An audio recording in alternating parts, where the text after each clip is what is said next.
Buxoro davlat pedagogika instituti 1B23 guruh talabasi Amonova Maftunaning biologiya o'qitish metodikasi fanidan tayyorlagan audio darsi. Mavzu: biologiyani o'qitishda o'quvchilarda mustaqil fikrlashni tarkib toptirish. Bugungi rejalarimiz bilan tanishtirib o'taman. Biologiya fanini o'qitishda mustaqil fikrlashning mazmuni va ahamiyati. Ikkinchi reja: o'quvchilarda mustaqil fikrlashni shakllantirish usullari va pedagogik yondashuvlar. Uchinchi reja: biologiya darslarida mustaqil fikrlashni rivojlantirishda o'quvchining roli va zamonaviy texnologiyalari. Hozirgi zamon ta'lim tizimida o'quvchilarning faqatgina bilim olishlari emas, balki mustaqil fikrlash, tahlil qilish va qaror qabul qilish ko'nikmalarini shakllantirish muhim vazifalardan biri hisoblanadi.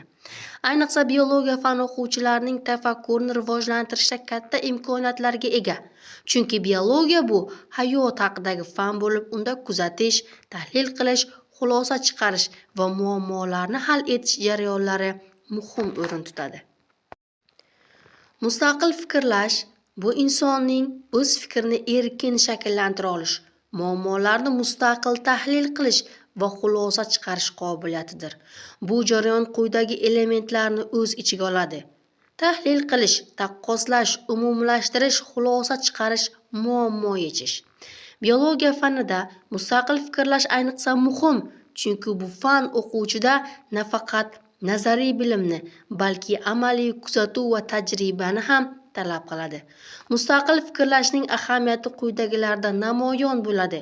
O'quvchilarda ijobiy yondashuvni rivojlantiradi. Muammoli vaziyatlarda to'g'ri qabul qilishni o'rgatadi. Fanlarga qiziqishni oshiradi. Shaxsiy rivojlanishga yordam beradi. Biologiya fanining o'ziga xosligi.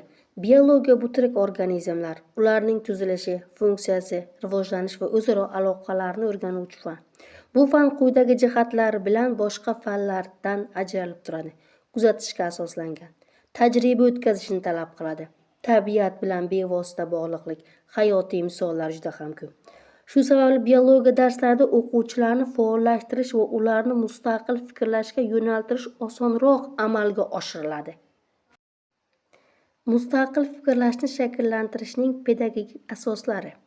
O'quvchilarda mustaqil fikrlashni rivojlantirish uchun quyidagi pedagogik tamoyillarga amal qilish zarur. Birinchisi, faollik tamoyili. O'quvchilar dars jarayonida faol ishtirok etadi. Bu savol-javoblar, muhokamalar va amaliy mashg'ulotlar orqali amalga oshiriladi. Ikkinchisi, muammoli o'qitish.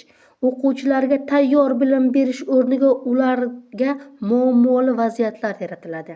Masalan, nima uchun o'simliklar quyosh nuriga muhtoj?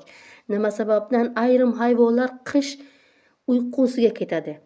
Va uchinchisi, individual yondashuv. Har bir o'quvchining qobiliyat va fikrlash darajasi hisobga olinishi kerak. Mustaqil fikrlashni rivojlantirish usullari. Biologiya darslarida quyidagi usullar orqali mustaqil fikrlashni rivojlantirish mumkin. Birinchisi, savol-javob usuli. O'qituvchi o'quvchilarga ochiq savollar beradi. Sizningcha ekologik muammolar qanday hal qilinishi mumkin?